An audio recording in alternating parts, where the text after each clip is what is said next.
Mari kita mulai sidang seminar proposal atas nama Mbak Tias, Mbak Aziza, kemudian Mas Kifayat. Betul ya? Dengan membaca basmalah bersama-sama. Bismillahirrahmanirrahim. Oke, baik. Yang pertama monggo Mbak Tias dulu, karena menurut ini ya, urutan yang saya ACC dulu ya. Kemarin Mbak Tias dulu ya. Mari Mbak Tias. Terima kasih, Bu. Nggak usah lama-lama ya Mbak Tias ya. Iya, siap, Bu. Saya mohon maaf, saya sambil off cam ya. Iya, Bu.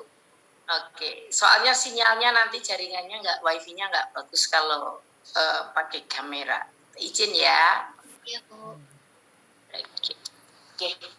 Oke. Bismillahirrahmanirrahim. Assalamualaikum warahmatullahi wabarakatuh. Waalaikumsalam. Selamat pagi teman-teman semua dan selamat pagi Bu Narsi. Terima kasih sudah hadir dalam seminar proposal saya. Untuk mempersingkat waktu, langsung saja. Di sini saya akan mempresentasikan proposal skripsi saya yang berjudul Pengaruh Literasi Keuangan Syariah, Religiusitas, Kualitas Layanan, dan Keterjangkauan Akses Layanan terhadap Keputusan Menggunakan Produk Perbankan Syariah. Studi kasus masyarakat Klaten.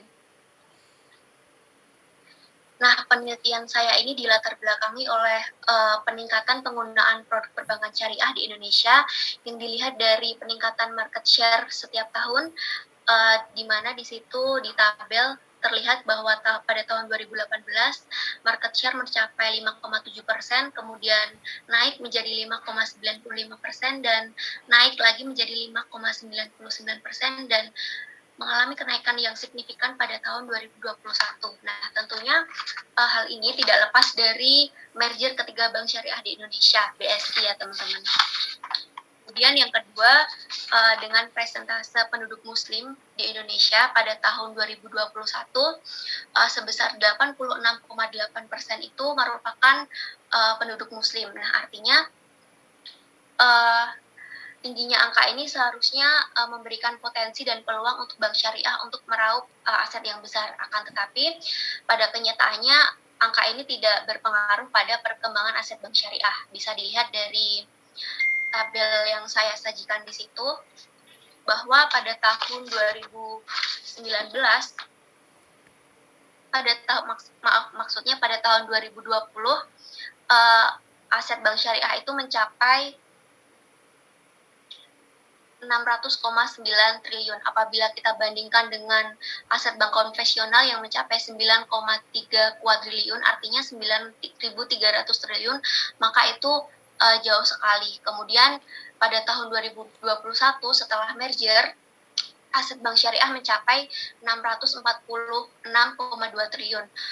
Ini mengalami peningkatan yang cukup pesat, akan tetapi tetap berada di bawah aset bank konvensional. Nah, kemudian ada beberapa hal yang menjadi acuan untuk ada beberapa hal yang menjadi acuan masyarakat dalam mengambil keputusan kenapa mereka menggunakan bank syariah. Nah, beberapa alasannya akan saya gunakan dalam variabel penelitian saya. Yang pertama adalah bagaimana tingkat literasi keuangan syariah masyarakat, kemudian tingkat religiusitas, kemudian ada kualitas layanan yang ditawarkan oleh bank syariah itu sendiri, kemudian yang terakhir adalah keterjangkauan akses layanan. Nah, berbicara mengenai literasi keuangan syariah yang mempunyai kaitan erat terhadap kemampuan seseorang dalam menggunakan pengetahuan sebagai pengetahuan keuangan, serta dalam pengambilan keputusan dalam mengelola keuangannya agar sesuai dengan ajaran Islam. Nah, hal ini saya memperoleh data bahwa tingkat literasi keuangan di Indonesia itu pada tahun 2016 itu adalah sebesar 29,7%. Kemudian naik menjadi 38,03% pada tahun 2019. Kemudian dengan tingkat inklusi keuangannya mencapai 67% dan naik menjadi 76%. Nah, dengan data yang sama, tingkat literasi keuangan syariah di Indonesia itu hanya 8,1% pada tahun 2016, kemudian pada tahun 2019 naik menjadi 8,93%. Nah, artinya teman-teman, di Indonesia ini kalau diibaratkan ketika ada 100 orang maka hanya ada 8 orang yang memiliki pengetahuan tentang industri jasa keuangan syariah. Kemudian dalam hal inklusi keuangan syariah justru mengalami penurunan dari 11,1% menjadi 9,1%. Kemudian variabel lain yaitu religiusitas. Jadi ketika seseorang memiliki pengetahuan yang tinggi terhadap keuangan syariah, maka dia akan cenderung memahami dan menerapkannya dalam kehidupan sehari-hari. Jadi bisa dikatakan dia tuh mempunyai religiusitas yang tinggi dan cenderung akan membawa mereka untuk menggunakan perbankan syariah. Tapi kalau kita lihat dari market share yang ada saat ini, jumlahnya itu jauh tertinggal dari bank konvensional. Maka hal itu tidak selaras dengan jumlah masyarakat muslim yang ada di Indonesia. Kemudian variabel yang selanjutnya yaitu kualitas layanan dan keterjangkauan akses layanan. Jadi kualitas layanan ini merupakan sebuah kebutuhan sekaligus keinginan yang timbul dari dalam diri konsumen yang harus dipenuhi oleh penyedia jasa baik dari segi ketepatan penyampaian informasi ataupun hal lain sehingga dia memenuhi kebutuhan dan harapan dari konsumen. Kemudian ada keterjangkauan akses layanan. Jadi ini merupakan salah satu hal yang dipertimbangkan ketika seseorang memilih untuk menggunakan bank syariah. Bagaimana akses kita ke bank syariah itu sendiri, kemudian layanan-layanan yang diberikan seperti ATM, seperti itu maksudnya. Nah, kemudian objek penelitian ini adalah masyarakat Klaten. Jadi berdasarkan data dari Badan Pusat Statistik, komposisi penduduk Klaten itu sebagian dihuni oleh penduduk beragama Islam. Jadi saya tertarik untuk meneliti dengan tema ini, mengambil objeknya di Klaten. Kemudian yang selanjutnya ada gap research. Ada gap research penelitian. Yang pertama dari Munardi Hakim dan Chan yang mereka melakukan penelitian pada tahun 2020. Jadi mereka menggunakan 3 variabel yaitu literasi keuangan syariah, religiusitas, dan akses layanan sebagai variabelnya. Nah, hasilnya menunjukkan bahwa ketiga variabel tersebut secara bersama-sama berpengaruh terhadap penggunaan produk bank syariah. Jadi dia itu meneliti tentang secara spesifiknya mereka meneliti tentang keputusan untuk menggunakan produk dari Bank Mandiri Syariah. Kemudian yang kedua ada penelitian dari Handinda yang dia juga menggunakan 3 variabel yaitu tingkat pengetahuan, kualitas layanan, dan tingkat literasi keuangan syariah. Hasil penelitiannya menunjukkan bahwa ketiga variabel itu juga berpengaruh positif dan signifikan terhadap keputusan masyarakat muslim untuk menggunakan produk perbankan syariah. Penelitian ini dilakukan di Jogja. Kemudian yang selanjutnya adalah dari Rahmi, dan Fatoni. Jadi mereka menggunakan 3 variabel juga yaitu literasi keuangan syariah, promosi, dan kualitas pelayanan. Nah, dalam penelitiannya dia juga mendapatkan hasil yang sama. Jadi ketiga hal ini berpengaruh signifikan secara parsial maupun secara simultan terhadap keputusan mahasiswa menggunakan perbankan syariah. Kemudian yang selanjutnya berbeda dengan beberapa penelitian yang saya ungkapkan tadi, ada penelitian Fauziah, dia mendapatkan hasil bahwa literasi variabel yang diambil yaitu literasi keuangan literasi keuangan dan religiusitas, maka religiusitasnya itu tidak berpengaruh secara signifikan. Kemudian yang kedua dari Yulianto, dia menggunakan 2 variabel dependen yaitu literasi keuangan syariah dan kualitas persepsi. Dia mendapatkan hasil bahwa literasi keuangan syariah tidak berpengaruh terhadap keputusan menabung maupun berinvestasi di lembaga keuangan syariah. Kemudian yang terakhir adalah dari Nugroho. Jadi dia itu meneliti bagaimana pengaruh religiusitas dalam keputusan menabung di bank syariah. Hasil penelitiannya menunjukkan bahwa mayoritas nasabah bank syariah justru mengutamakan motif keuntungan dibandingkan dengan tingkat religiusitasnya dalam menggunakan produk bank syariah. Nah, oleh karena itu, berdasarkan narasi dan urgensi yang telah saya paparkan, maka saya tertarik untuk meneliti dengan tema ini. Rumusan masalah dalam penelitian ini adalah ada 4, yaitu bagaimana pengaruh masing-masing variabel seperti literasi keuangan syariah, kemudian religiusitas, kemudian kualitas layanan, dan keterjangkauan akses layanan itu bagaimana pengaruhnya terhadap keputusan menggunakan produk perbankan syariah.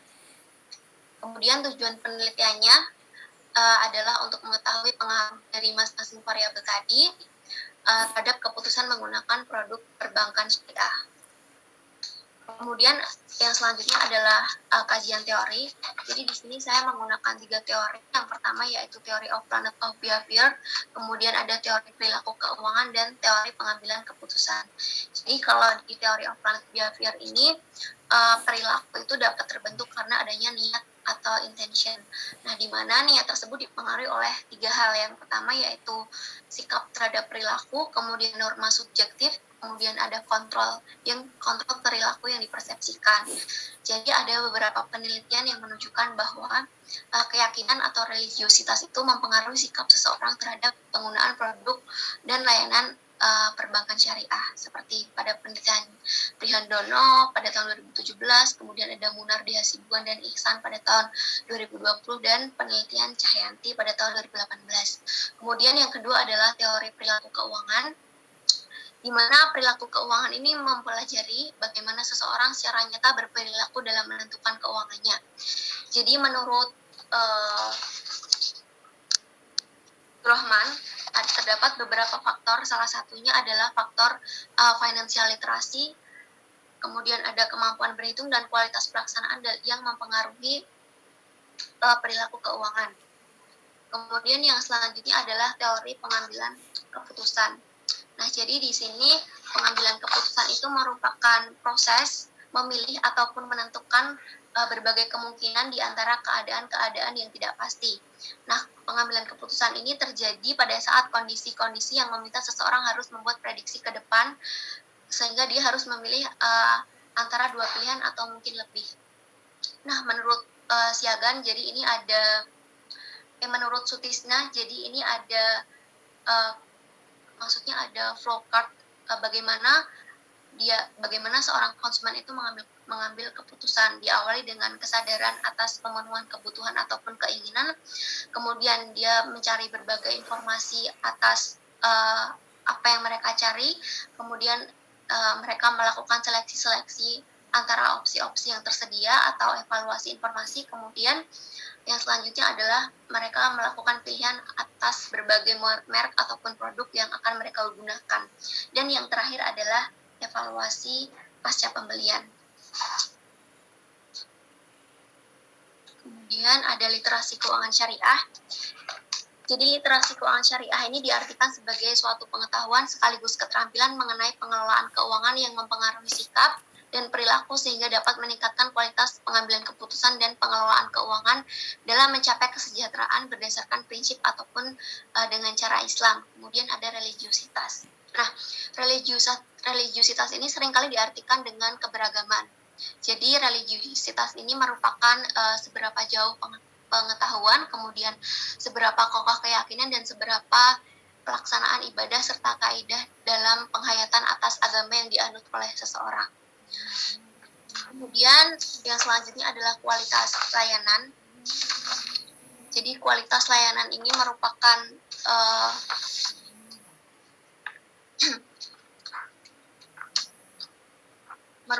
tingkat kelebihan yang diberikan yang diharapkan dan tingkat kelebihan yang diharapkan dan pengendalian atas kelebihan tersebut untuk memenuhi keinginan pelanggan. Kemudian yang selanjutnya adalah keterjangkauan akses layanan. Nah, keterjangkauan akses layanan itu merupakan akses yang disediakan oleh lembaga keuangan syariah agar masyarakat dapat menjangkau baik lembaga, produk, ataupun jasa keuangan syariah. Contohnya seperti penambahan jumlah jaringan kantor, kemudian penambahan jumlah agen, kemudian ATM, seperti itu. Kemudian yang terakhir adalah bank syariah. Nah, seperti yang kita ketahui bahwa bank syariah ini merupakan badan usaha yang menghimpun dana dari masyarakat dan menyalurkannya kepada masyarakat dalam bentuk kredit ataupun usaha ataupun dalam bentuk lain yang bertujuan untuk meningkatkan taraf hidup masyarakat dan beroperasi berdasarkan hukum Islam. Nah, ada beberapa produk yang ditawarkan oleh bank syariah, tapi dapat diklasifikasikan menjadi 3 besar. Yang pertama yaitu penghimpunan dana seperti tabungan, giro, dan deposito. Kemudian ada penyaluran dana, ini bentuknya seperti pembiayaan mudharabah ataupun pembiayaan mudharabah, musyarakah, dan lain sebagainya. Kemudian ada juga produk jasa seperti shark atau yang kita kenal sebagai jual beli valuta asing. Untuk penelitian terdahulu saya rasa sudah saya paparkan di awal tadi, jadi kita next aja langsung ke hipotesis. Jadi hipotesis dalam penelitian saya ini yang pertama adalah literasi keuangan syariah berpengaruh positif dan signifikan terhadap keputusan menggunakan produk perbankan syariah. Kemudian yang kedua adalah religiusitas berpengaruh positif dan signifikan terhadap keputusan menggunakan produk perbankan syariah. Yang ketiga adalah kualitas layanan berpengaruh positif dan signifikan terhadap keputusan menggunakan produk perbankan syariah. Kemudian yang terakhir adalah keterjangkauan akses layanan berpengaruh positif dan signifikan terhadap keputusan menggunakan produk perbankan syariah. Nah, ini merupakan kerangka pemikiran dalam penelitian saya. Kemudian yang selanjutnya adalah metode penelitian. Nah, jadi penelitian saya ini merupakan penelitian deskriptif kuantitatif. Kemudian metode pengumpulan data yang saya gunakan adalah penyebaran kuesioner dengan skala Likert. Dan kemudian jenis dan sumber datanya ada 2, yaitu data primer yang saya peroleh dari kuesioner tadi, dan kemudian ada data sekunder yang diperoleh melalui berbagai buku atau jurnal yang mendukung penelitian saya. Kemudian populasi dan sampel. Populasi dalam penelitian ini adalah masyarakat di Klaten.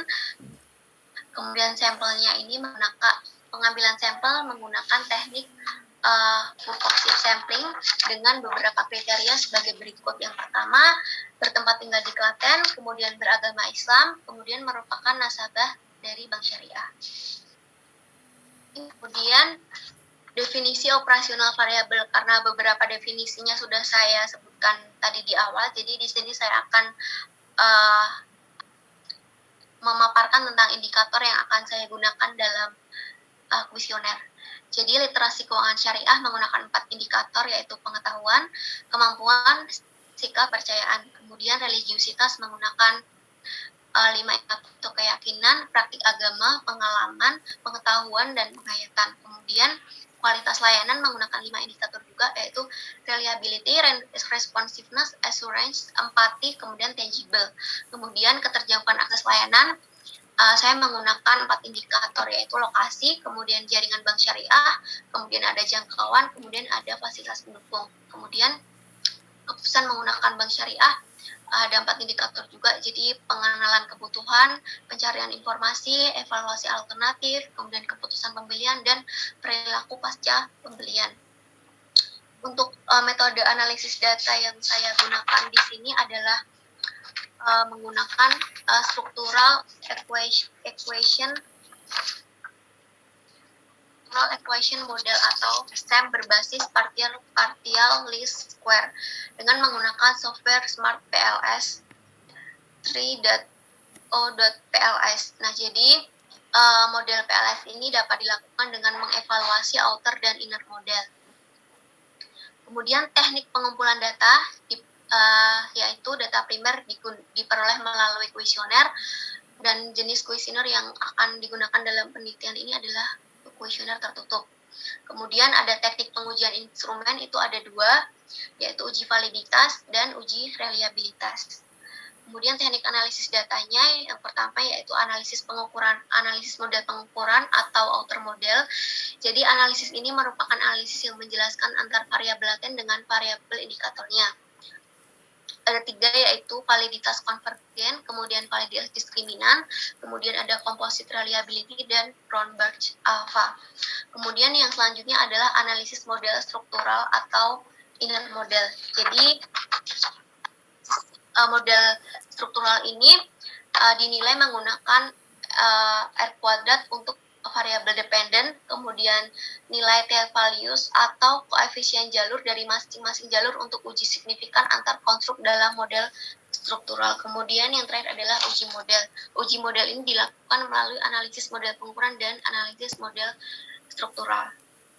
Nah, mungkin itu dari presentasi saya. Terima kasih. Wassalamualaikum warahmatullahi wabarakatuh. Oke, terima kasih Mbak Tias. Lanjut aja ya presentasi berikutnya. Nanti masing-masing boleh mempersiapkan masukan untuk presentasinya, untuk proposalnya Mbak Tias gitu ya. Terima kasih Bu.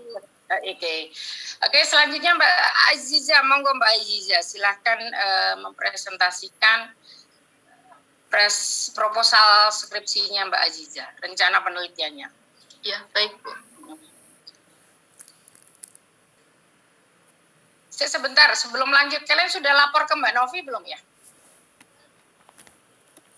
Kalau saya belum, Bu, soalnya belum dapat Sudah, pengesahan. Bu. Kamu belum terjadwal siapa Mas Kifayatul?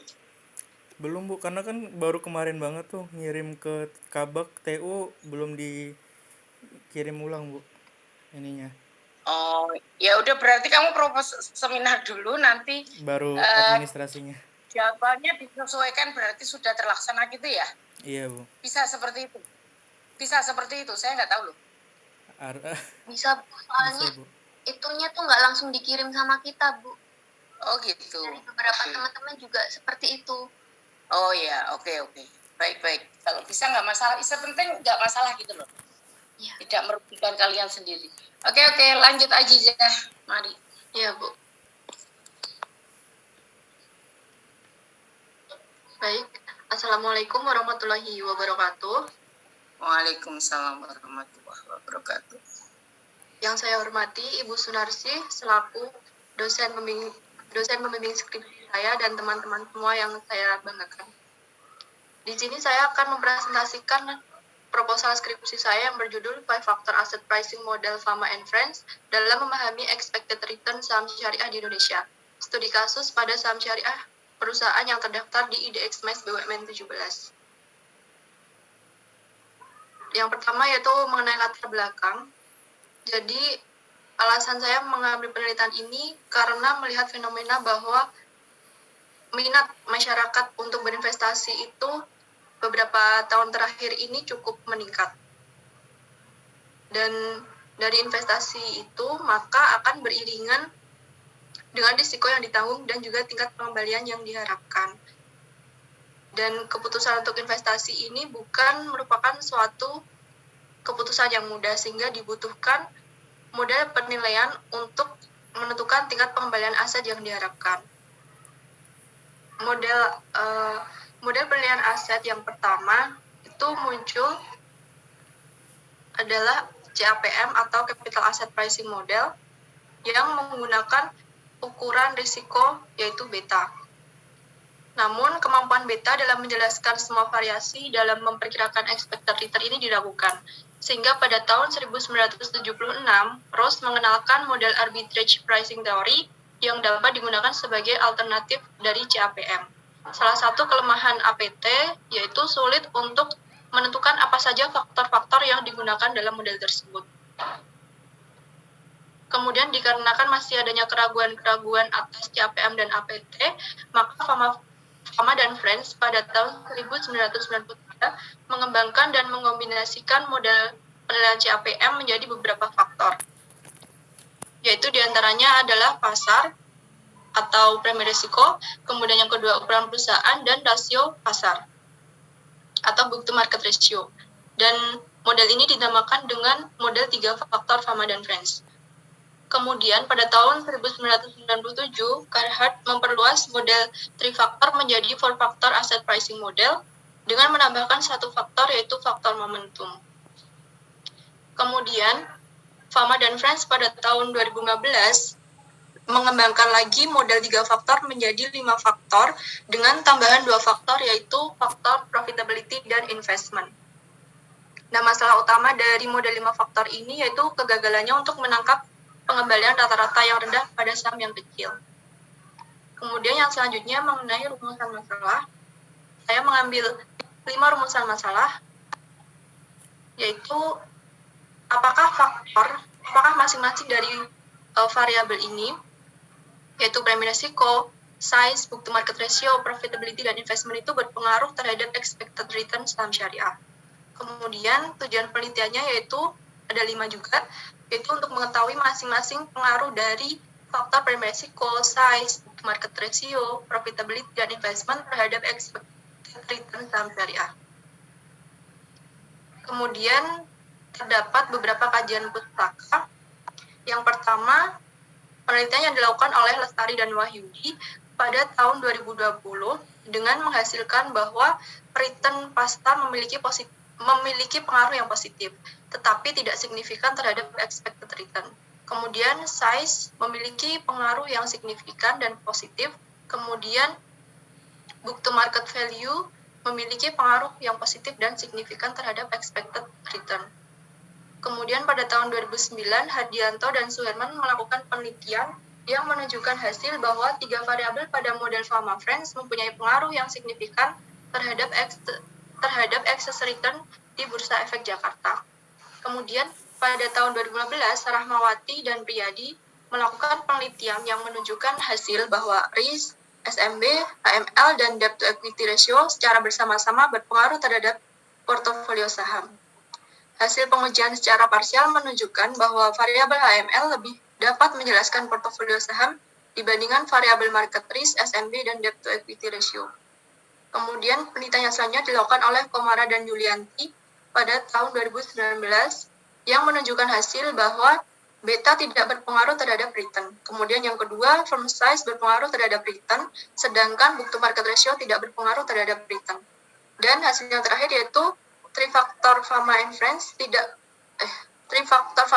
lebih baik dibandingkan CAPM dalam mengestimasi return CII. Kemudian penelitian yang terakhir yaitu dilakukan oleh Sudiatno dan Irsad pada tahun 2011 yang menunjukkan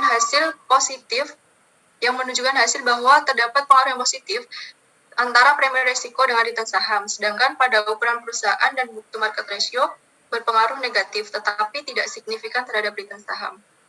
Nah, perbedaan penelitian ini dengan penelitian-penelitian sebelumnya yaitu berada pada objek dan periode penelitiannya. Objek dalam penelitian ini mengambil pada IDX MES BUMN 17 dengan periode bulan April sampai Desember 2021. Kemudian yang selanjutnya adalah landasan teori. Yang pertama, return saham. Definisi return menurut Hartono adalah hasil yang diperoleh dari investasi. Kemudian yang kedua adalah teori investasi. Menurut Hartono juga, investasi dapat didefinisikan sebagai penundaan konsumsi sekarang untuk dimasukkan ke aktiva produktif selama periode waktu tertentu. Kemudian yang selanjutnya adalah teori portofolio. Menurut Hartono, definisi portofolio adalah kombinasi dari berbagai aset, baik berupa aset keuangan atau sekuritas maupun aset real. Kemudian yang keempat adalah teori mengenai faktor aset pricing model yang dikembangkan oleh Fama and Friends pada tahun 2015. Yang ini merupakan pengembangan dari teori 3 faktor Fama and Friends dengan menambah 2 variabel jadinya menjadi 5 variabel, yaitu premi risiko, size, book to market ratio, profitability, dan investment.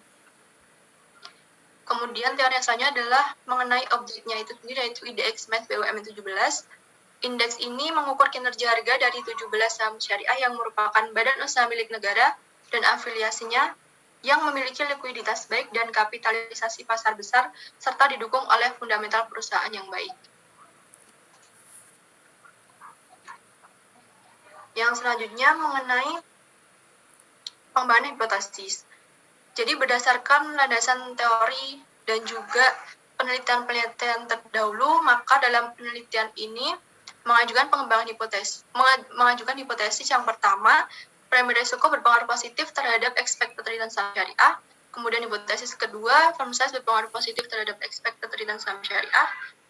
Hipotesis ketiga, book to market ratio berpengaruh positif terhadap expected return saham syariah. Hipotesis 4, profitability berpengaruh positif terhadap expected return saham syariah. Dan hipotesis kelima yaitu investment berpengaruh positif terhadap expected return saham syariah. Kemudian dapat digambarkan kerangka pemikiran seperti yang ada pada layar. Yang selanjutnya yaitu metode penelitian. Jenis penelitian ini merupakan penelitian kuantitatif dengan menggunakan sumber data, yaitu data sekunder. Populasi dalam penelitian ini mengambil seluruh perusahaan yang terdaftar di IDX MES BUMN 17 pada periode April sampai Desember 2021. Dengan kriteria-kriteria tertentu yang sudah disebutkan dalam proposal, jadi diambil sampel 14 perusahaan. Kemudian teknik pengumpulan data yang digunakan yaitu studi dokumentasi dengan cara mengumpulkan data bulanan. Yang selanjutnya yaitu definisi operasional variabel. Yang pertama, variabel dependent. Dalam penelitian ini, variabel dependent yang digunakan adalah expected return dan diformulasikan sesuai dengan return pasar, yaitu selisih antara return saham bulanan dengan rata-rata risk-free rate bulanan. Yang selanjutnya yaitu variabel independen. Terdapat 5 variabel independen dalam penelitian ini. Yang pertama yaitu premi resiko. Premi resiko atau market return ini dapat didefinisikan atau dapat dihitung dari selisih rata-rata setiap bulan dari seluruh saham IDX MES BUMN 17 yang beredar dengan risk-free rate bulanan di Bank Indonesia. Kemudian yang kedua adalah firm size atau ukuran perusahaan, yang merupakan perkalian dari jumlah saham yang beredar dengan harga saham pada setiap perusahaan yang dijadikan sampel. Nah, firm size di sini diproksikan dengan SMB atau small minus big. Kemudian variabel yang selanjutnya yaitu book to market ratio, yang merupakan hasil bagi antara nilai buku dengan nilai pasar. Book to market ratio ini diproksikan dengan HML atau high minus low. Kemudian variabel yang selanjutnya yaitu profitability, yang diproksikan menggunakan RMW atau robust minus week. RMW sendiri merupakan selisih rata-rata return bulanan perusahaan dengan tingkat profitabilitas tinggi atau robust dengan return perusahaan dengan tingkat profitabilitas rendah atau weak. Kemudian variabel yang terakhir yaitu investment, yang diperoleh dengan melihat pertumbuhan total aset. Nah, nilai investment ini diproksikan dengan CMA atau konservatif minus agresif. CMA sendiri merupakan selisih rata-rata return bulanan perusahaan dengan tingkat investasi rendah dengan return perusahaan dengan tingkat investasi tinggi. Kemudian yang selanjutnya adalah metode analisis data. Yang pertama, uji asumsi klasik yang terdapat 4 uji. Yang pertama uji normalitas, uji multikolinearitas, uji autokorelasi, dan uji heteroskedastisitas. Kemudian selanjutnya dilakukan uji regresi data panel. Regresi data panel sendiri ini merupakan kombinasi antara data silam dengan data runtun waktu. Kemudian yang terakhir dilakukan uji signifikansi, diantaranya uji koefisien determinasi, adjusted R-square, uji F, dan uji T. Sekian yang dapat saya sampaikan. Apabila terdapat kekurangan dan kesalahan saya mohon maaf. Wassalamualaikum warahmatullahi wabarakatuh. Waalaikumsalam warahmatullahi wabarakatuh. Oke, selanjutnya Mas Kifaya, tuh silahkan. Ya, baik.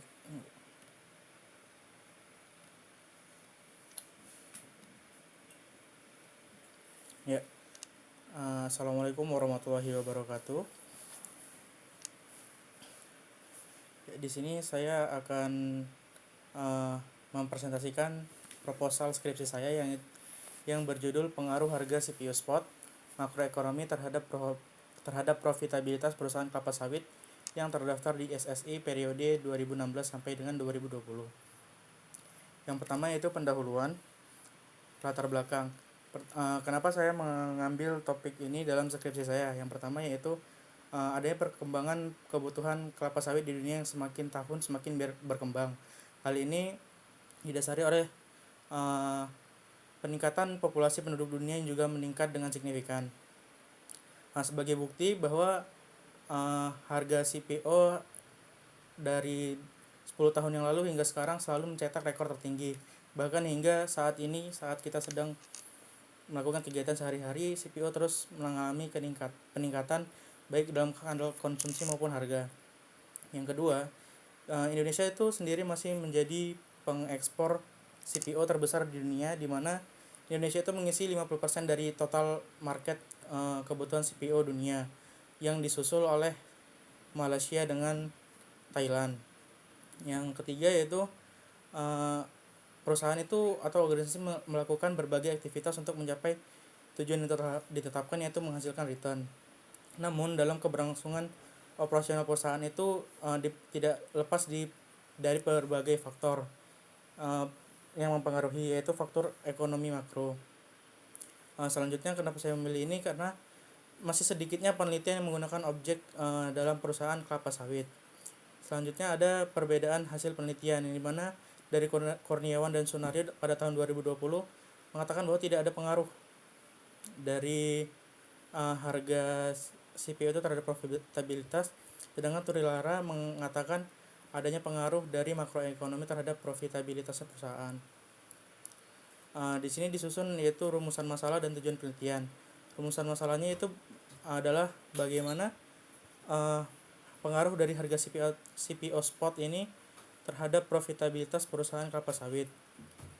Bagaimana pengaruh inflasi terhadap profitabilitas, bagaimana pengaruh suku bunga terhadap profitabilitas, dan bagaimana pengaruh PDB terhadap profitabilitas perusahaan kelapa sawit. Tujuannya ialah untuk mengetahui apa sih pengaruh dari harga CPO spot ini terhadap profitabilitas kelapa sawit, dan untuk mengetahui faktor-faktor ekonomi makro terhadap profitabilitas di perusahaan kelapa sawit itu. Yang selanjutnya, landasan teori. Yang pertama itu teori manajemen laba. Itu merupakan komponen laba itu merupakan salah satu komponen penting dalam laporan keuangan yang diperhatikan oleh investor sebagai sarana pendukung pertimbangan pengambilan keputusan. Penghasilan atau laba sering digunakan sebagai ukuran kinerja atau sebagai dasar ukuran yang lain seperti imbalan investasi atau penghasilan per saham. Laba juga dapat dimaknai sebagai imbalan jasa atas upaya perusahaan dalam menghasilkan barang dan jasa. Dan selanjutnya ada teori ekonomi yang mengatakan bahwa kenaikan tingkat inflasi dan tingkat bunga akan menurunkan tingkat pertumbuhan ekonomi dan menurunkan harga saham. Hal ini disebabkan karena naiknya inflasi dan tingkat bunga adalah motor penggerak investasi. Berdasarkan teori investasi, meningkatnya inflasi dan tingkat suku bunga akan menyebabkan margin cost of capital naik. Naiknya akan menambah beban perusahaan sehingga dapat menurunkan laba perusahaan yang akan mempengaruhi nilai perusahaan. Atas dasar itu dikembangkan hipotesis yang pertama, harga CPO spot berpengaruh positif terhadap profitabilitas perusahaan kelapa sawit. Yang kedua, inflasi itu berpengaruh negatif terhadap profitabilitas perusahaan kelapa sawit. Yang ketiga, suku bunga berpengaruh negatif terhadap profitabilitas perusahaan kelapa sawit. Yang keempat yaitu PDB atau produk domestik bruto berpengaruh positif terhadap profitabilitas perusahaan kelapa sawit. Lalu disusun kerangka teori sebagai berikut.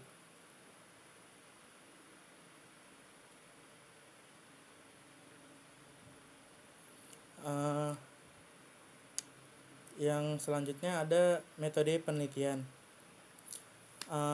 Jenis penelitian yang saya gunakan adalah penelitian kuantitatif, di mana populasi yang digunakan merupakan seluruh perusahaan kelapa sawit yang terdaftar di SSI. Sedangkan sampelnya sendiri menggunakan metode purposive sampling. Dengan kriteria yang digunakan itu perusahaan penghasil minyak kelapa sawit yang tercatat di Bursa Efek Indonesia pada tahun 2016 sampai dengan 2020, dan perusahaan penghasil minyak kelapa sawit yang memiliki laporan keuangan lengkap periode 2016 sampai dengan 2020. Dari kriteria tersebut ditemukan 7 perusahaan penghasil minyak kelapa sawit yang terdaftar di SSI sebanyak 7 perusahaan. Sumber data yang saya gunakan yaitu data kuantitatif bersumber dari laporan keuangan perusahaan di Bursa Efek Indonesia yang telah diaudit, dan data yang dikelola oleh BPS dan Bapepti.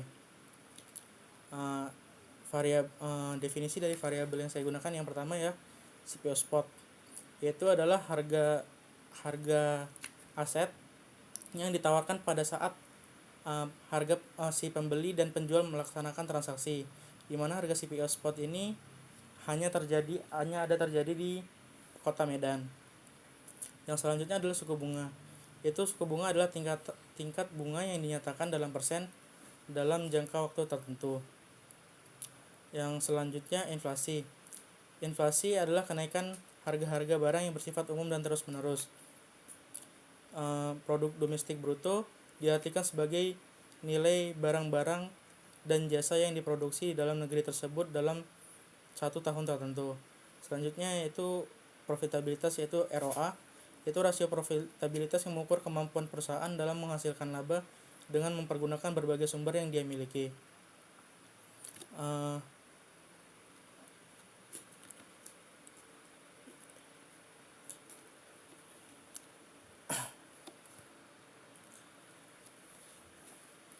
Yang selanjutnya, Halo, ini kok macet ya? Iya Bu, agak error bentar Bu. Oh Misalnya gitu teknik ya, analisis data sudah, yang saya saya kira gunakan. internet saya. Oh, iya. Oke. Teknik analisis data yang saya gunakan yang pertama adalah statistik deskriptif, itu memberikan gambaran deskriptif suatu data yang dilihat dari nilai rata-rata, standar deviasi, dan varian. Selanjutnya saya akan melakukan uji normalitas yang digunakan dalam penelitian ini, yaitu uji statistik Kolmogorov-Smirnov. Selanjutnya uji hipotesis. Uji hipotesis yang akan digunakan dalam penelitian ini menggunakan regresi data panel. Yang selanjutnya akan dilakukan uji koefisien determinasi untuk mengukur seberapa jauh kemampuan model dalam menjelaskan variabel independennya. Ya, terima kasih. Sekian dari saya. Apabila teman-teman ada pertanyaan terhadap 3 presentator hari ini, silahkan ditanyakan. Oke, terima kasih. Baik, selanjutnya saya persilahkan teman-teman yang hadir pada Zoom meeting kali ini untuk memberikan masukan kepada Mbak Tias, Mbak Aziza, sama Mbak Kifayatul. Pertanyaan juga boleh, masukan juga boleh, gitu. Silahkan.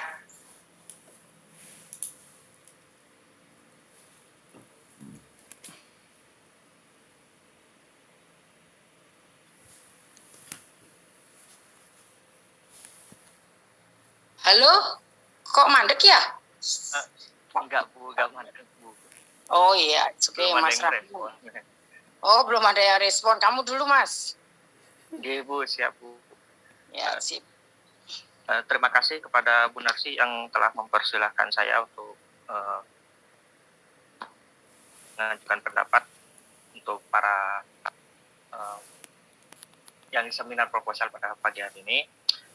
Saya ingin memberikan pertanyaan maupun tanggapan atau masukan terhadap kedua pemateri pada pagi hari ini, yaitu Mbak Tias dan Mas Ahyar. Yang pertama kepada Mbak Tias dulu. Sebelumnya selamat atas sempronya, dan saya baca-baca proposal skripsinya itu sudah bagus sekali ya, sudah semuanya tertata dengan jelas pembahasannya, urut seperti itu. Namun di sini saya ada pertanyaan terkait proposalnya Mbak Tias, cuma satu aja. Itu di sini saya baca-baca itu di latar belakang sempat disebutkan deskripsi dari Klaten itu sendiri. Nah, di sini saya belum menemukan secara jelas gitu mengapa Mbak Tias memilih Klaten sebagai sebagai objek penelitiannya, selain karena faktor penduduk yang beragama Islam di sana banyak seperti itu. Mungkin bisa dijelaskan apa alasannya selain karena faktor itu. Mungkin cukup sekian aja pertanyaan saya untuk Mbak Tias. Terus juga kepada Mas Ahyar ya.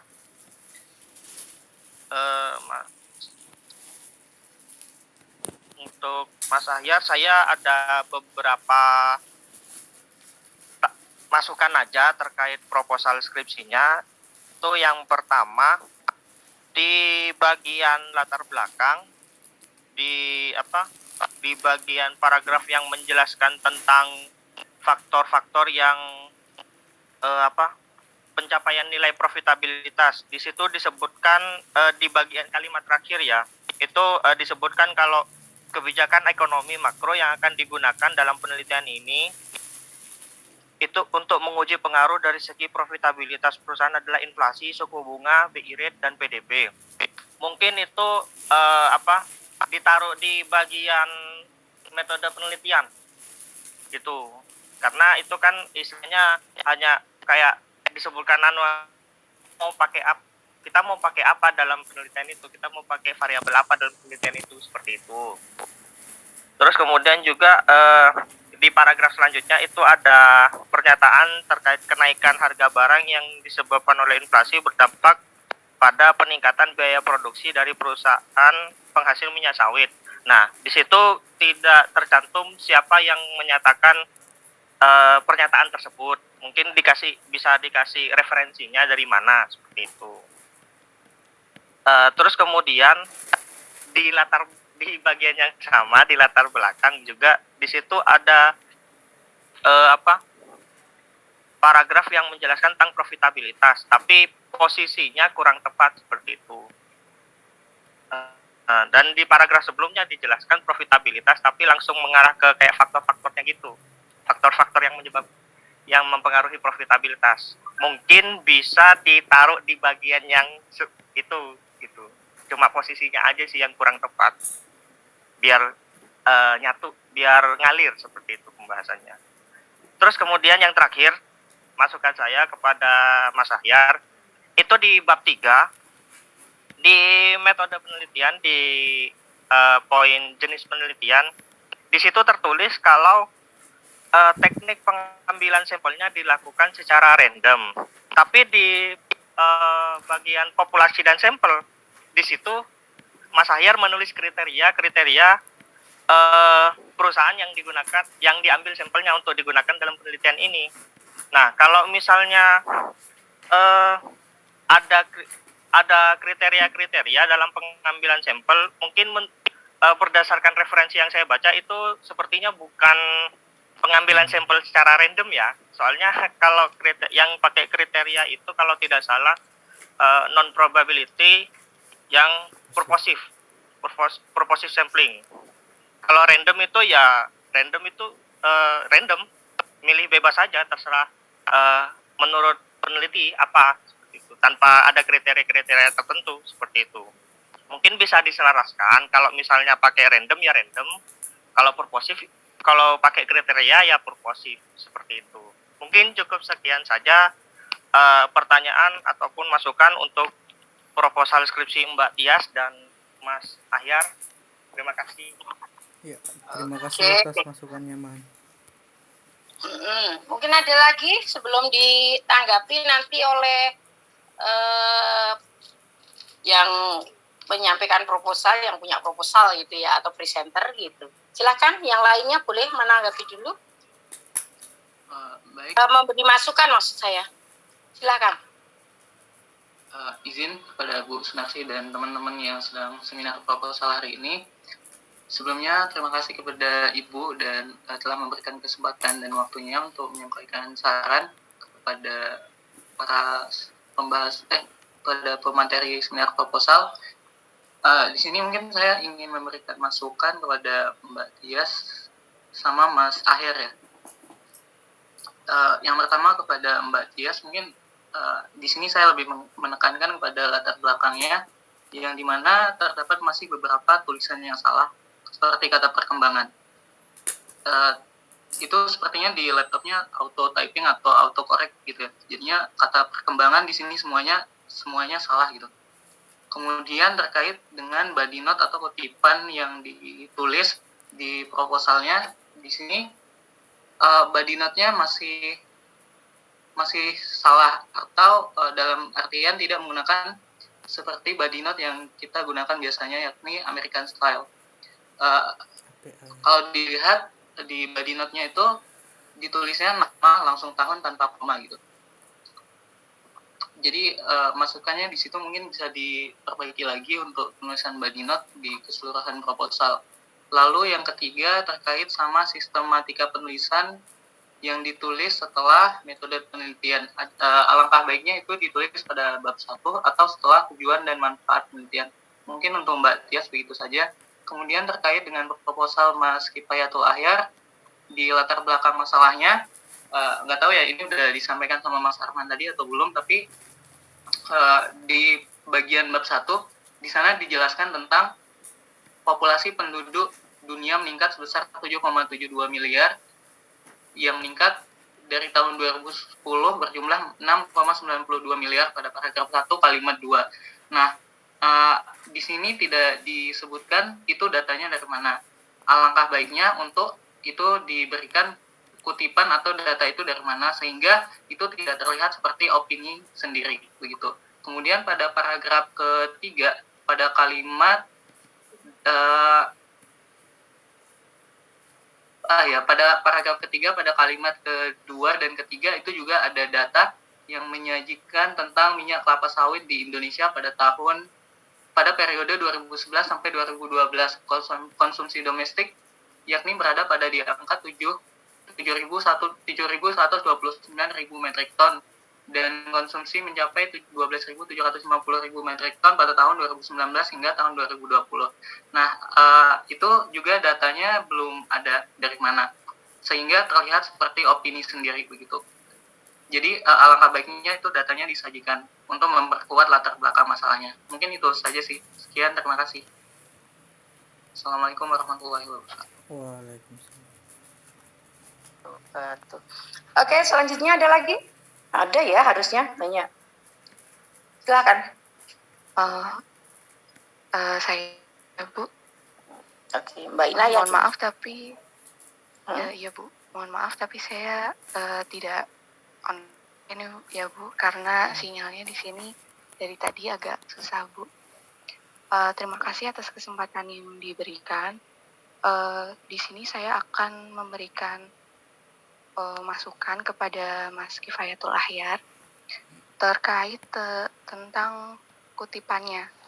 Mungkin tadi hampir sama seperti yang dikatakan Mas Fatur Khair untuk Mbak Tias. Di sini yang di proposal Mas Ahyar itu terdapat beberapa kutipan yang tidak konsisten. Yang saya temukan yang di halaman 23 itu ada. Nah, itu kutipannya di paragraf yang kedua, yang penelitian yang dilakukan oleh Hadi Saputro, tahun dalam kurung. Nah, itu mungkin diteliti lagi ya Mas, ada komanya atau tidak sebelum tahun itu.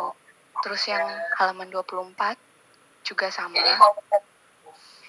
Dan yang halaman 24 yang paragraf akhir itu ada penelitian yang dilakukan oleh Risma Dewi, tapi di situ tidak ada tahunnya.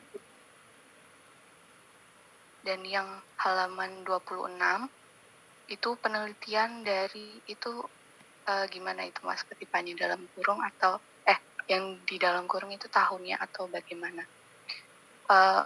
Mungkin itu saja yang saya temukan dari proposal Mas Kifayatul Ahyar karena yang tadi sudah disebutkan oleh beberapa teman-teman sebelumnya. Terima kasih. Wassalamualaikum warahmatullahi wabarakatuh. Oke, waalaikumsalam. Selanjutnya, silakan.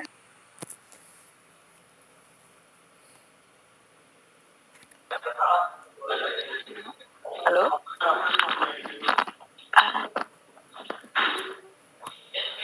Halo, Ali. Halo, saya Bu ingin menyampaikan masukan saya kepada Mbak Aziza. Silakan. Sebelumnya, saya mengucapkan selamat sempur kepada Mbak-Mbak dan Mas semua. Dan di sini saya ingin memberikan masukan kepada Mbak Aziza dari sistematika penulisannya. Saya lihat proposalnya itu memang sudah bagus, kalimatnya memang jelas dan tidak berbelit-belit. Tapi masih ada kesalahan dalam penulisan. Seperti pada halaman 7.3. Itu seharusnya book to market equity, O-nya 2, tetapi di situ tertulis book to market, jadi O-nya 1. Kemudian ada juga di halaman 8.6, seharusnya reverse stock, tetapi di sana tertulis reverse stock, jadi kurang huruf T-nya. Dan kemudian ada di halaman 10.9, yang subpoin 2 itu seharusnya berpengaruh ya, tetapi mungkin di situ tertulis berpengaruh. Dan kemudian ada di halaman 10 di poin 10.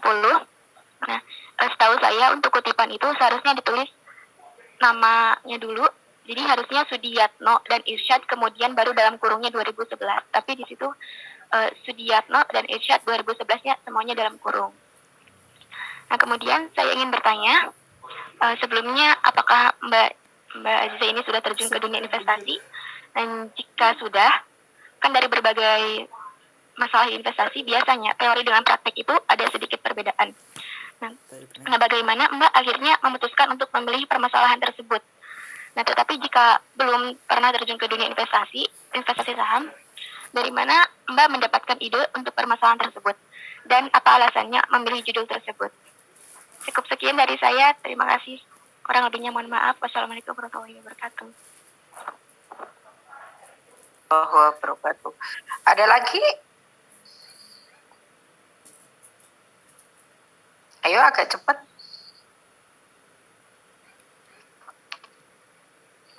Lanjut. Assalamualaikum warahmatullahi wabarakatuh. Terima kasih untuk Bu Sunarsi selaku dosen pembimbing, untuk para presenter. Saya izin menyampaikan pertanyaan untuk Mbak Aziza. Pertanyaannya yaitu mengenai metode penelitian. Tadi kan sudah dipaparkan dalam presentasi Mbak Aziza menggunakan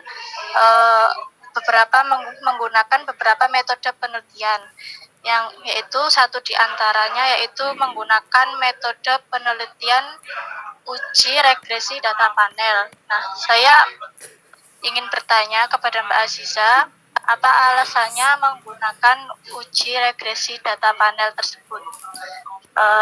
Terima kasih. Wassalamualaikum warahmatullahi wabarakatuh. Waalaikumsalam warahmatullahi wabarakatuh. Oke, lanjut.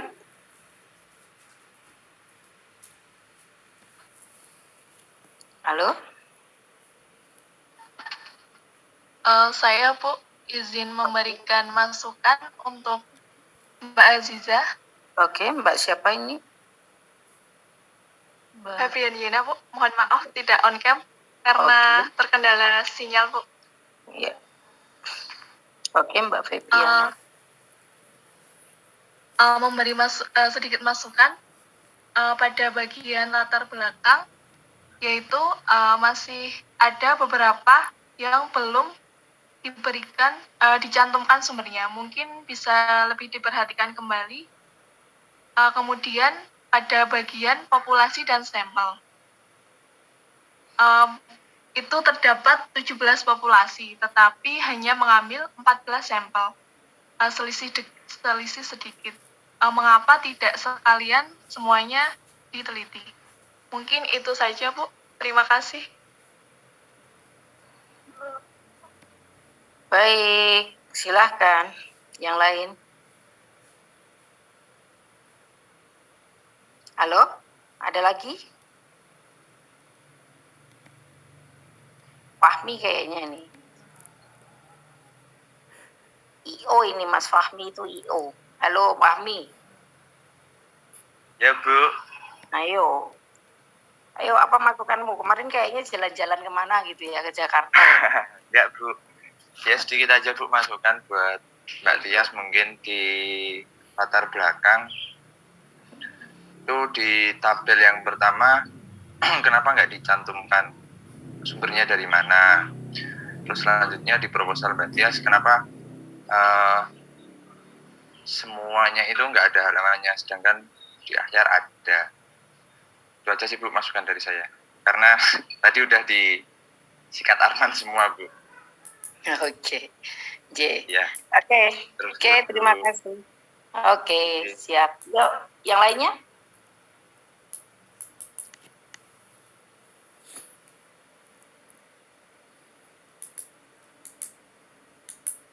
Halo.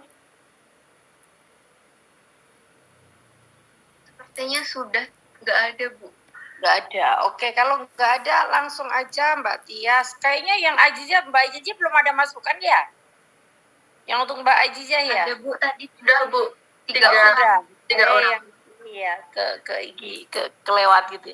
Oke, Mbak, silakan Mbak Tias, Mbak Ajizah dan Mbak Mas Kifayah silakan nanti bergantian untuk memberikan tanggapan atas masukan teman-teman. Ya, sebelumnya terima kasih atas masukan, kritik, dan saran-sarannya dari teman-teman semua. Jadi di sini saya akan langsung menjawab saja.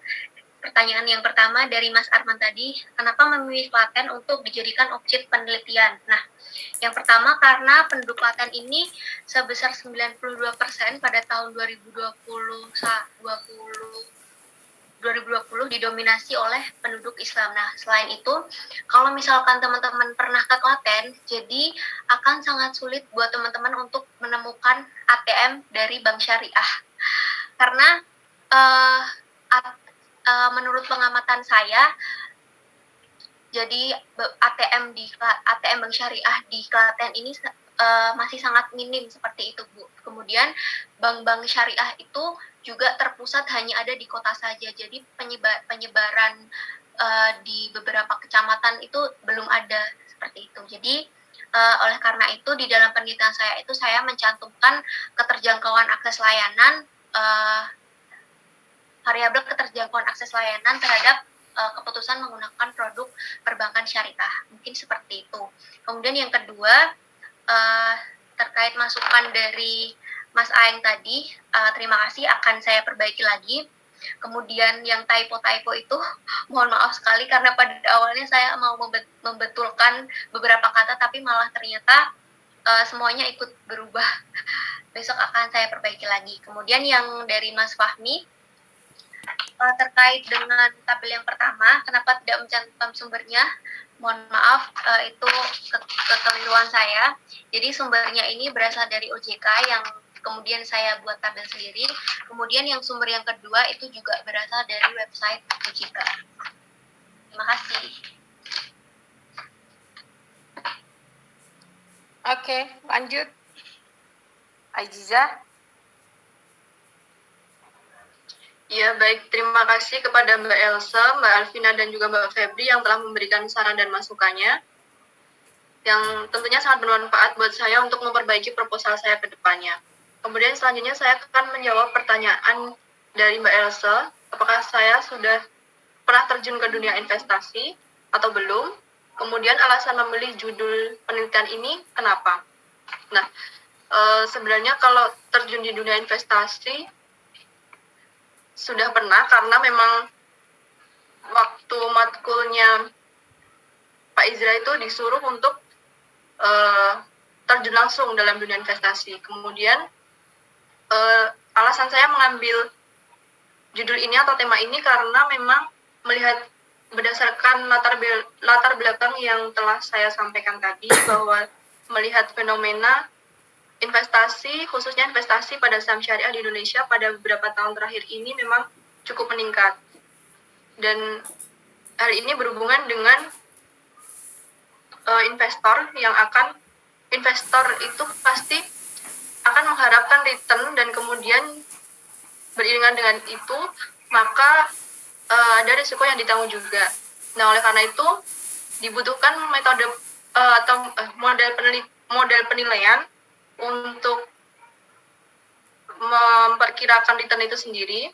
Nah, mengapa saya memilih Fama and Friends model 5 faktor? Karena memang model ini yang terbaru dan juga memiliki variabel yang terlengkap seperti itu. Kemudian pertanyaan yang kedua yaitu pertanyaan dari Mbak Alvina, mengapa pada metode penelitian saya menggunakan uji regresi data panel? Karena pada penelitian ini saya menggunakan beberapa objek pada periode waktu tertentu. Nah, objeknya itu diambil dari perusahaan-perusahaan yang terdaftar di DXMAS BUMN 17 dan juga periode waktunya itu dalam kurun waktu April sampai dengan Desember 2021. Seperti itu. Kemudian untuk pertanyaan Mbak Febriana, itu mengapa dari 17 populasi saya hanya mengambil 14 sampel. Nah, ini dikarenakan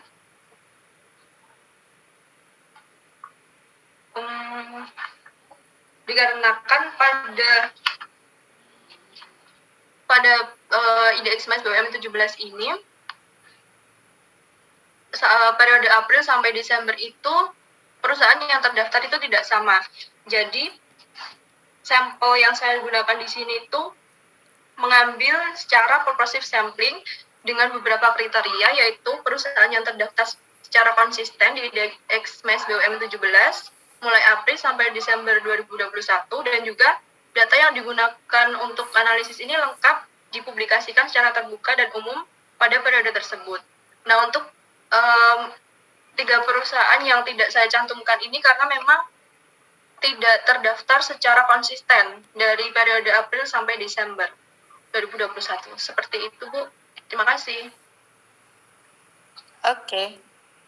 Kifayatu, Mas. Iya. Terima kasih terhadap teman-teman yang sudah memberikan masukannya, yaitu Mas Arman, Mas Aeng, dan Mbak Inayah, serta Mas Fahmi tadi ya. Yang pertama terkait penulisan di latar belakang, ya ini sebagai salah satu kesulitan saya dalam menulis ya. Saya agak sulit menyambung-nyambungkannya juga seperti itu. Terima kasih telah diingatkan. Akan saya perbaiki ke depannya. Terkait data yang saya belum taruh citasinya, data-data tersebut diambil dari situs web dari Katadata, BPS maupun Bapepti. Tapi kesalahan saya belum mencantumkan di proposal saya. Kedepannya akan saya perbaiki. Yang selanjutnya terkait citasi yang penulisannya masih salah itu,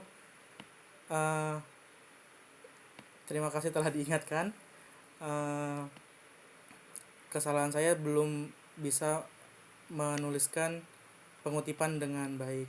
Terima kasih terhadap yang telah memberikan masukan. Sekian. Assalamualaikum warahmatullahi wabarakatuh. Waalaikumsalam warahmatullahi wabarakatuh. Oke, baik. Untuk semua masukan terkait dengan cara penulisan gitu ya, terus mungkin penyambungan, pembuatan paragraf atau penyusunan kalimat yang agak kurang nyambung gitu, silakan dibenahi gitu ya. Itu masukan yang berharga dari teman kalian. Terus citasinya juga silahkan gitu ya, jangan lupa kamu kalau pakai Mendeley itu akan konsisten gitu ya, cara nanti citasi body note-nya itu akan konsisten gitu. Maka saya sarankan kalian pakai Mendeley gitu ya, pakai apa style, dengan style apa, 7 biasanya ya, American style ya, itu silahkan gitu ya. Biasanya yang dipakai itu. Yang terbaru sih kebanyakan di penelitian atau di jurnal-jurnal ekonomi itu seperti manajemen, ekonomi, finance itu seperti itu. Oke. Kemudian ini untuk Mbak Tias ya, masukan untuk Mbak Tias dari saya gitu ya. Benar sekali tadi pertanyaan dari Rahman gitu ya, tadi Mas Rahman, bahwa kenapa kamu ambil Klaten gitu ya. Nah, Mbak Tias, kamu tadi kan memaparkan panjang lebar per awal itu ya, bagaimana market share di bank syariah gitu ya. Tetapi kan secara keseluruhan itu ya Mbak ya, se-Indonesia gitu ya Mbak Tias ya. Nah, bisa nggak Mbak kamu terlalu jauh sebenarnya gitu ya. Kamu ngambil Klaten, kemudian kamu menyampaikan seluruh Indonesia. Kurang representatif kalau hanya satu Klaten kok kemudian kamu ngomongnya se-Indonesia gitu ya. Nah, artinya bisa nggak gitu ya, tapi diusahakan ya Mbak Tias ya. Kamu cari data di BPS Mbak, BPS yang Kabupaten Klaten gitu biasanya ada. Atau kalau Kalau kami sih ada ya, BPS di kabupaten ada, kemudian ada apa sih namanya ya, info-info daerah gitu ya, per kecamatan ada. Kalau kami ada ya di Kabupaten Bantul itu ada, webnya ada gitu. Nah, silakan nanti Mbak Tias di Klaten itu nanti cari di mana itu perkembangan perbankan syariah di sana, di mana market share-nya seperti apa. Jadi data-data itu ya, kalau kamu bandingkan dengan market share konvensionalnya, yang kamu bandingkan adalah sekarang kamu kecilkan skupnya, tidak seluruh Indonesia, tetapi di Klaten itu posisinya seperti apa, gitu ya, seperti itu. Kemudian nanti silakan ditambah bahwa fasilitasnya kurang juga gitu. Nah itu ya. Kemudian untuk Klaten itu kan kecamatannya banyak, Mbak. Iya, Bu. Nah, itu nanti datanya itu berapa kecamatan. Jangan-jangan kamu cuma ngambil di satu kecamatan saja. Nanti tidak bisa dan kemudian digeneralisir orang Klaten Klaten gitu. Karena Klaten itu kan apa ya? Kabupaten ya? Iya, kabupaten ya. Nah, itu kamu harus hati-hati itu. Kalau bisa itu di kabupaten Klaten itu ada berapa kecamatan, dan paling tidak setiap kecamatan itu ada yang terwakili untuk menjadi responden gitu ya. Siap, Bu. Oke, nanti kamu sebarnya seperti itu. Tapi data-data awal itu yang tadi kamu mereferensi dari seluruh Indonesia, pertumbuhannya, asetnya, kemudian market share-nya, itu kamu geser sekarang dipersempit di daerah Klaten saja. Gitu ya. Ya, atau mungkin di awal bisa aja kamu sebutkan di Indonesia seperti ini. Nah, ini juga terjadi di Klaten ini loh, datanya seperti ini gitu loh. Seperti itu. Jadi, kenapa kemudian kamu melakukan penelitian di Klaten itu selain kemudian kamu sampaikan tadi ada bahwa kantor cabangnya belum terlalu Klaten, kemudian fasilitas ATM-nya juga tidak terlalu banyak seperti itu gitu ya. Oke. Ya. Nah, yang ATM BSI di UIN aja udah dicopot gitu ya fasilitasnya, nggak bisa ambil lagi lewat ATM BSI. Oke, mandiri gitu ya. Di Klaten juga kok, Bu. Jadi yang awalnya dua kantor, sekarang malah jadi satu kantor dan lebih sempit. Nah itu makanya itu boleh aja nanti dimasukkan gitu ya, Mbak. Terus jadi kamu cari di BPS-nya Klaten gitu ya. Datanya dari situ, tidak di BPS Indonesia tapi BPS-nya Klaten gitu. Saya nggak tahu kalau OJK per kabupaten itu ada nggak data per kabupaten.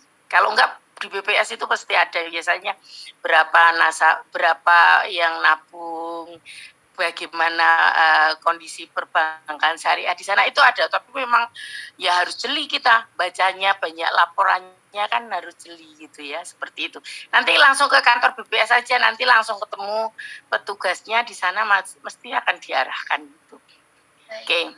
Di kota atau Mbak Tias? Ya oke. Di kota sih ya, makanya kalau di kota sih enak gitu ya. Oke, satu itu. Kemudian Mbak Ajiza, Ajiza, referensi penelitian UUM udah masuk belum? Belum, Bu. Nah, kenapa nggak dimasukkan? Karena saya tuh awalnya melihatnya di skripsinya Mbak UUM. Jadinya saya bingung gitu, Bu. Jangan yang di skripsi ya, ambil yang di jurnal ya, Bu. Oke, satu itu.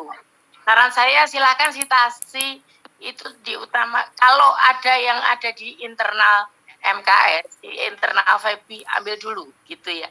Itu akan meningkatkan citasinya prodi kalian dan itu sangat bermanfaat untuk akreditasi prodi. Tias juga, Mbak Aiziza juga, Mbak Kifayatu juga gitu ya. Satu itu. Kemudian yang kedua Mbak Aziza, kamu kan di MES ya? Iya, Bu. Ya. Tadi ada pertanyaan belum, kenapa di MES gitu ya? Kenapa di MES? Kenapa penelitian ini di MES gitu ya? Itu mungkin sama dengan Mbak Tias tadi, perlu dijawab gitu ya. Kenapa kamu melakukan penelitian ini? di mes gitu ya. Satu itu. Kemudian yang berikutnya Mbak, jadi kalau kamu cuman pakai 5 factor gitu ya, gitu. Itu saya kan inkonsisten ya hasil penelitian terdahulu gitu ya Mbak ya. Iya, Bu. Ya. Terus adakah kamu menambah variabel lain Mbak untuk mengatasi adanya inkonsistensi itu gitu? Belum ada sih, Bu. Nah, tadi ada penelitian terdahulu ya yang menggunakan 5 factor plus variabel lain gitu kan ya? Iya, ada. Nah, Mbak, tolong kamu cari juga.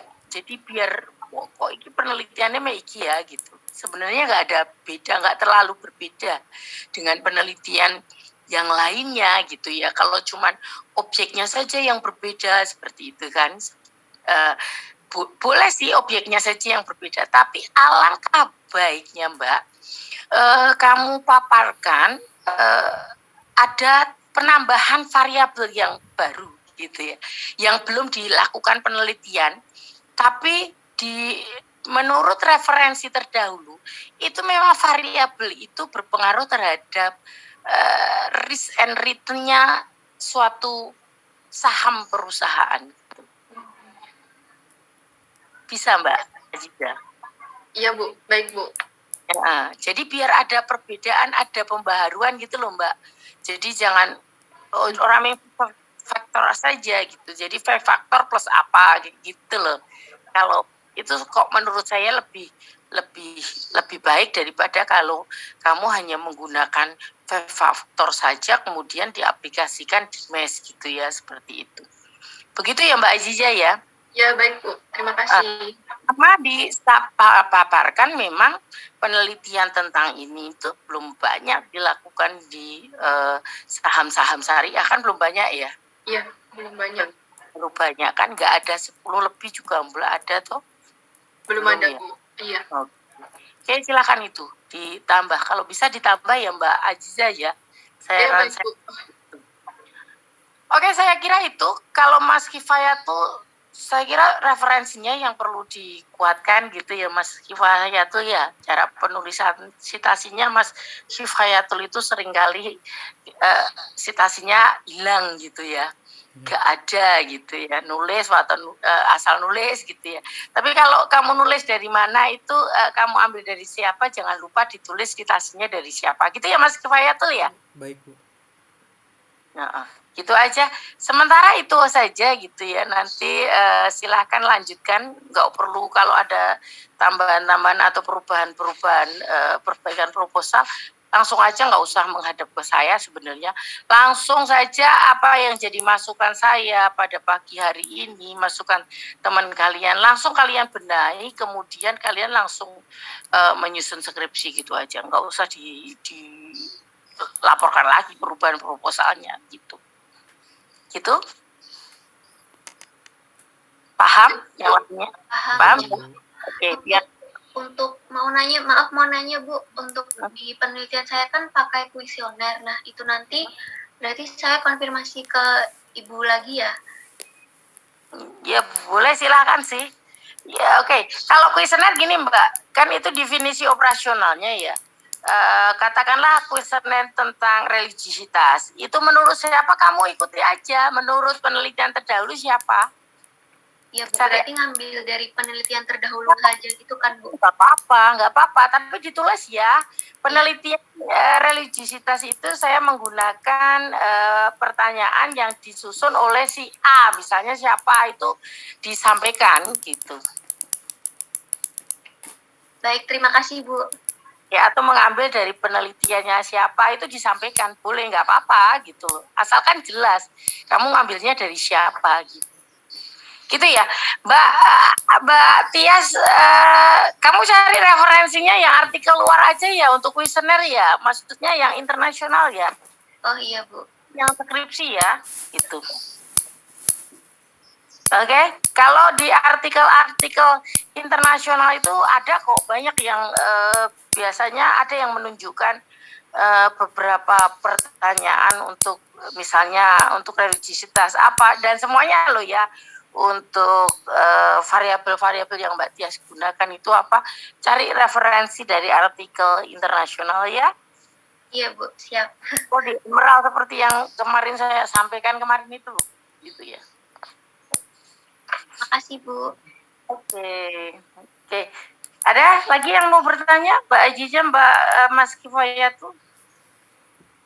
Bu izin bertanya, Boleh. berarti untuk tambahan variabel nanti masuknya tetap di variabel independen ya Bu?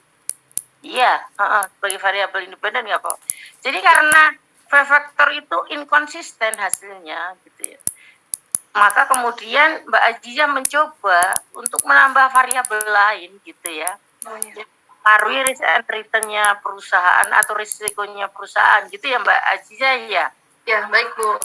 Jadi ini modifikasi dari V-faktor, artinya kan seperti itu akhirnya. Tetapi variabel independen itu carilah yang memang dia itu di hasil penelitian terdahulu itu merupakan variabel yang kuat mempengaruhi resiko saham perusahaan, gitu ya Mbak? Ya, baik Bu. Oke. Terima kasih Bu. Yang sama-sama. Oke. Kifaya sudah ya, jangan lupa citasinya dan penyusunan kalimatnya tadi ya, ada masukan dari teman kamu. Itu ya Mas Kifaya tuh ya. Ya, baik Bu. Sama sampelnya itu tadi bukan random, mungkin purposive sampling, sepakat tadi ya yang disampaikan oleh si Satpam Mbak Mas Rahman tadi, gitu ya. Baik. Oke. Mas Kifaya, sebentar, kamu itu sampelnya satu perusahaan atau 2 perusahaan atau berapa itu? 7 Bu, yang lengkap. Oh, 7. Oke. Ya sudah. Di sana ada 7 atau banyak? Populasinya Bu.